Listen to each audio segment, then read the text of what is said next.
Hello viewers, গতকাল রাতে একদিনের জন্য তো বাড়িতে আসছিলাম। তো হঠাৎ রাত্রে দেখি বাবুটা একটু অসুস্থ হয়ে পড়েছে। কারণ আমাদের একটা ছোট বাবু আছে, মাত্র 2 মাস প্লাস বছর। তো একটু অসুস্থতার কারণে আমরা খুবই ঘাবড়িয়ে গিয়েছিলাম। তো কি করা যায়, তাই সকালবেলা আর দেরি না করে তাড়াহুড়ো করে বেরিয়ে বললাম কিভাবে ও ডাক্তার দেখানো যায়। যেহেতু আমার ওয়াইফ একজন নার্স আছে, তারপর ও এই বিষয়টা খুব ঘাবড়িয়ে গেছে, তাই আমরা দেরি না করে সকাল সকালে বেরিয়ে পড়লাম। ওর ডক্টর দেখানোটা সবচেয়ে জরুরি। এখানে ছুটি কাটানোটা কোনো বিষয়ই না, যেহেতু ও ছোটো, কিছু বলতে পারে না।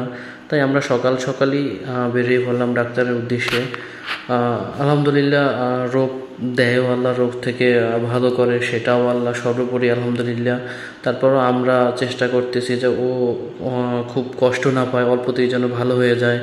আর আমরা সকালবেলা দাঁড়িয়ে গাড়ি পাই না, হঠাৎ একটা গাড়ি পেলাম। আমাদের ড্রাইভারটা, কথায় আছে যে দামে কম মানে ভালো। তো ওর বয়স সর্বোচ্চ 15 বছর হইতে খুবই কষ্ট, কিন্তু ও গাড়ি চালায় মনে হয় একজন বৃদ্ধা বা বয়স্ক ড্রাইভারের মতো।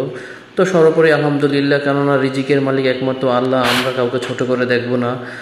সর্বোপরি ওকেও কিছু কথা বললাম যে পড়াশোনার বিষয়টা দিয়ে যাও, তুমি কিছু করতে পারবে, এটা তোমার ভবিষ্যৎ না।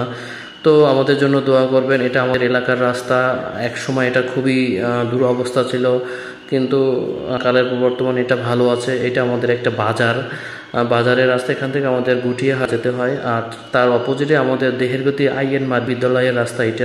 এটা আমাদের দাদারহাট যাওয়ার রাস্তাটা। তো ভাই, সাথে থাকবেন, দোয়া করবেন বাবুটার জন্য, ও যাতে কষ্ট না পায়, খুব দ্রুত ভালো হয়ে যায়। বাচ্চারা কষ্ট পাইলে খুবই খারাপ লাগে, কেন ওরা কাউকে বলতে পারে না, কাউকে প্রকাশ করতে পারে না। তাই আমরা আমাদের বাজারের কাছাকাছি চলে আসছি।